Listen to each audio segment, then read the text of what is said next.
Welcome to the Box Score Sports Podcast.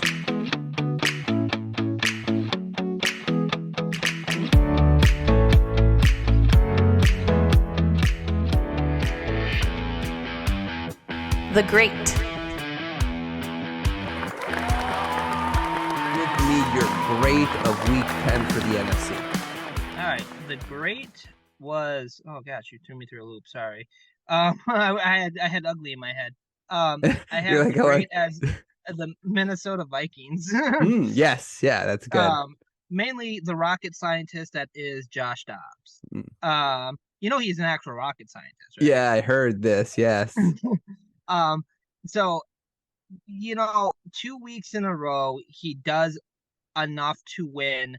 TJ Hawkinson looked amazing, and not that the Saints are a great team, but like here's the thing: is you got a quarterback that's only like 2 weeks into a system who's performing this well, and he's making the right plays, he's doing the right things, and I think they're getting Justin Jefferson back. And don't look now, the Minnesota Vikings are what 6-4.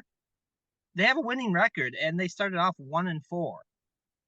So they won their last 5 games. That is really exciting. That's really great news if you're a Viking fan. Josh Dobbs looks like he can hang in there. And you know what? In the NFC, there's a strong chance that they could be a wild card team. So. Yeah, no, I 100% agree. This makes the trade worth it. Like at the time they made that trade, I'm like, man, maybe you should just NFL players have a hard time tanking. That's what it comes down to. Like NFL doesn't believe in tanking, unfortunately, for like me as a Dolphin fan, like the year of Joe Burrow and came out like we won too many games. But so they went out and got Dobbs, and he's now more competent than any other quarterback they could have brought in. And he's so used to being adaptable to his surroundings. What he did in Tennessee, last year, what he did for Arizona this year made them look like a competent team, even though they were losing. And what he's now doing for the Vikings, it was a really good trade. Not only that, but their defense is starting to kind of like Brian Flores, like, as a Dolphin fan, I know what he could do for a defense. He gets the most out of his players, and that's what he's doing. They're not generating a ton of pass rushers, so he's like coming at them all the time, like never ending, ruthless, and hoping that the offense makes a mistake. So yeah, that's a great, really good trade for the Vikings and a good win, because they could be battling the Saints for a wild card spot. Like it could happen. Absolutely. Right. Absolutely.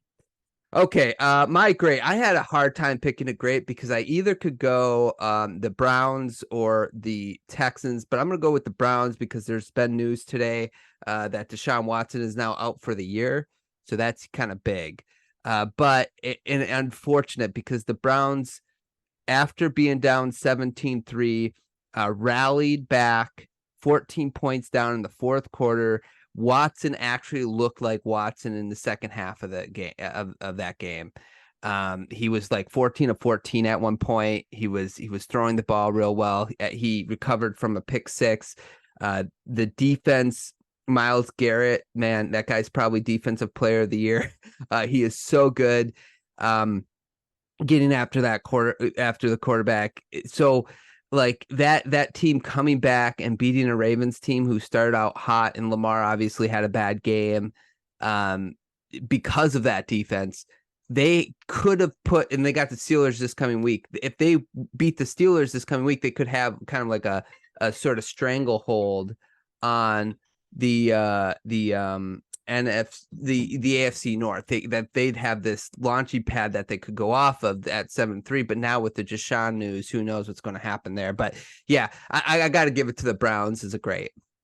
Yeah, the silver lining is that the Browns are winning mostly because of the defense. Granted, I know that Deshaun Watson definitely helped them this week, but I feel like they will be still fine and still very likely could beat the Steelers next week just because of how good their defense is. They're not versing Lamar Jackson because they versed the Ravens this week, right? So so they're not versing as potent as an offense as they did this week. So they don't need that. So I still think they can get that stranglehold. It just ain't going to be as tight of a grip without your starting quarterback. Yeah. This is a case where it would be nice if the trade deadline was like pushed back to week 11 since the season's longer.